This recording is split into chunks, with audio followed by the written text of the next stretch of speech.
The Great Controversy. Chapter 1. The Fall of Satan. Satan in heaven, before his rebellion, was a high and exalted angel, next in honor to God's dear Son.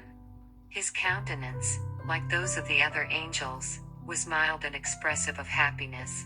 His forehead was high and broad, showing a powerful intellect.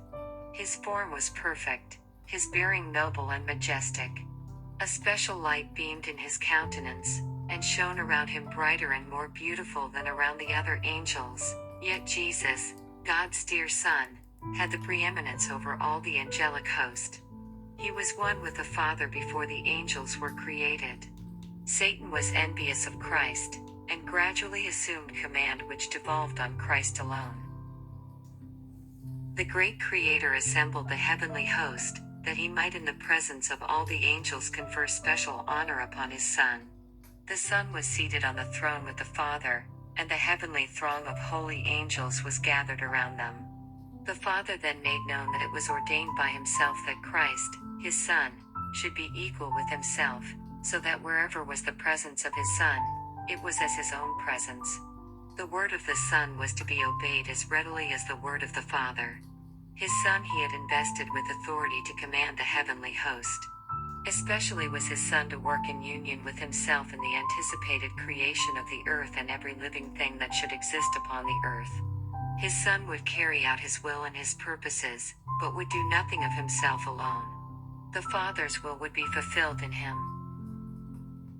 Satan was envious and jealous of Jesus Christ. Yet when all the angels bowed to Jesus to acknowledge his supremacy and high authority and rightful rule, Satan bowed with them, but his heart was filled with envy and hatred.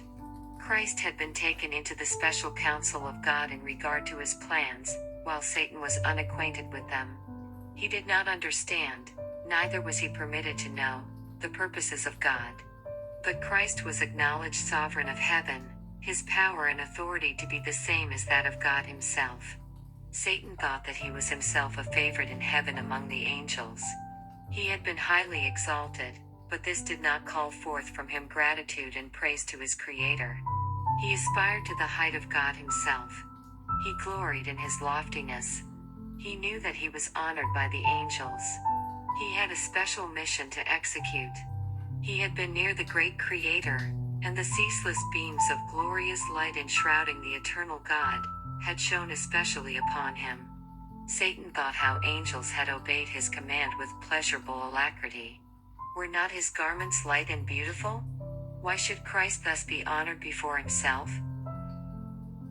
He left the immediate presence of the Father, dissatisfied, and filled with envy against Jesus Christ.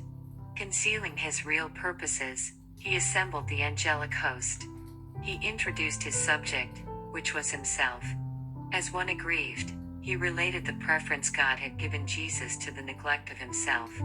He told them that henceforth all the sweet liberty the angels had enjoyed was at an end.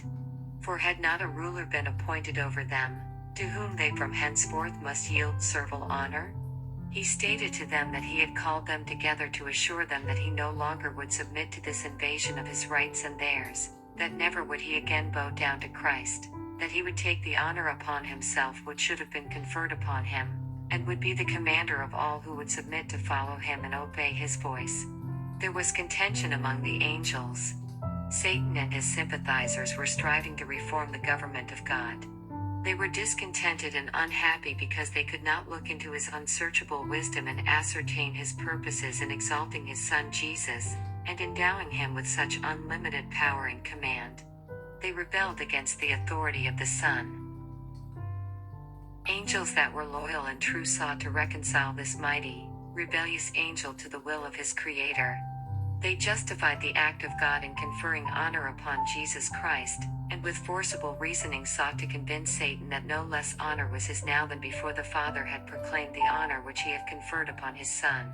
They clearly set forth that Jesus was the Son of God, existing with him before the angels were created, and that he had ever stood at the right hand of God, and his mild, loving authority had not heretofore been questioned, and that he had given no commands but what it was joy for the heavenly host to execute. They urged that Christ's receiving special honor from the Father, in the presence of the angels, did not detract from the honor that he had heretofore received. The angels wept. They anxiously sought to move Satan to renounce his wicked design and yield submission to their Creator, for all had heretofore been peace and harmony, and what could occasion this dissenting, rebellious voice? Satan refused to listen. And then he turned from the loyal and true angels, denouncing them as slaves. These angels, true to God, stood in amazement as they saw that Satan was successful in his effort to excite rebellion. He promised them a new and better government than they then had, in which all would be freedom. Great numbers signified their purpose to accept Satan as their leader and chief commander. As he saw his advances were met with success, he flattered himself that he should yet have all the angels on his side, and that he would be equal with God himself, and his voice of authority would be heard in commanding the entire host of heaven. Again the loyal angels warned Satan, and assured him what must be the consequence if he persisted, that he who could create the angels, could by his power overturn all their authority, and in some signal manner punish their audacity and terrible rebellion. To think that an angel should resist the law of God which was as sacred as himself. They warned the rebellious to close their ears to Satan's deceptive reasonings, and advised Satan, and all who had been affected by him, to go to God and confess their wrong for even admitting a thought of questioning his authority. Many of Satan's sympathizers were inclined to heed the counsel of the loyal angels, and repent of their dissatisfaction, and be again received to the confidence of the Father and his dear Son. The mighty revolter then declared that he was acquainted with God's law, and if he should submit to servile obedience, his honor would be taken from him. No more would he be entrusted with his exalted mission. He told them that himself and they also had now gone too far to go back, and he would brave the consequences, for to vow and servile worship to the Son of God he never would, that God would not forgive, and now they must assert their liberty and gain by force the position and authority which was not willingly accorded to them. The loyal angels hasten speedily to the Son of God, and acquaint him with what is taking place among the angels. They find the Father in conference with his beloved Son, to determine the means by which, for the best good of the loyal angels, the assumed authority of Satan could be forever put down. The great God could at once have hurled this arch deceiver from heaven, but this was not his purpose. He would give the rebellious an equal chance to measure strength and might with his own Son and his loyal angels. In this battle every angel would choose his own side, and be manifested to all. It would not have been safe to suffer any who united with Satan in his rebellion to continue to occupy heaven. They had learned the lesson of genuine rebellion against the unchangeable law of God, and this is incurable. If God had exercised his power to punish this chief rebel, disaffected angels would not have been manifested, hence God took another course, for he would manifest distinctly to all the heavenly host his justice and his judgment. It was the highest crime to rebel against the government of God. All heaven seemed in commotion. The angels were marshaled in companies, each division with a higher commanding angel at their head. Satan was warring against the law of God, because ambitious to exalt himself, and unwilling to submit to the authority of God's Son, heaven's great commander. All the heavenly host were summoned to appear before the Father, to have each case determined. Satan unblushingly made known his dissatisfaction that Christ should be preferred before him. He stood up proudly and urged that he should be equal with God, and should be taken into conference with the Father and understand his purposes.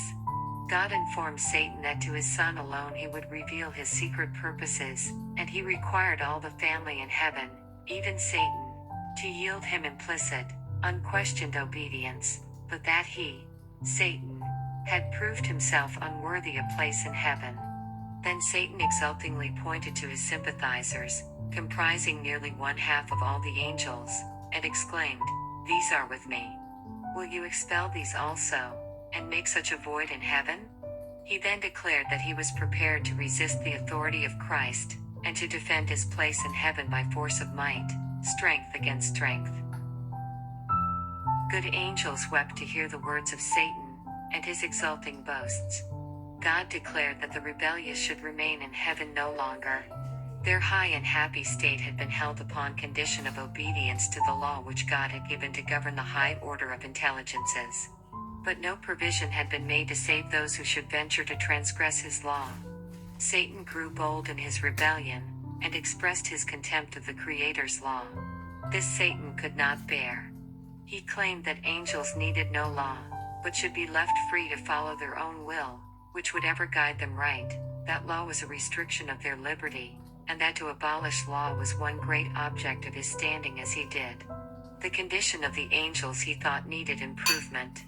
Not so the mind of God, who had made laws and exalted them equal to himself. The happiness of the angelic hosts consisted in their perfect obedience to law. Each had his special work assigned him, and until Satan rebelled, there had been perfect order and harmonious action in heaven. Then there was war in heaven. The Son of God, the Prince of Heaven, and his loyal angels, engaged in conflict with the arch-rebel and those who united with him. The Son of God and true, loyal angels prevailed, and Satan and his sympathizers were expelled from heaven. All the heavenly host acknowledged and adored the God of justice. Not a taint of rebellion was left in heaven. All was again peaceful and harmonious as before. Angels in heaven mourned the fate of those who had been their companions in happiness and bliss. Their loss was felt in heaven. The Father consulted Jesus in regard to at once carrying out their purpose to make man to inhabit the earth. He would place man upon probation to test his loyalty, before he could be rendered eternally secure. If he endured the test wherewith God saw fit to prove him, he should eventually be equal with the angels. He was to have the favor of God, and he was to converse with angels, and they with him. He did not see fit to place them beyond the power of disobedience.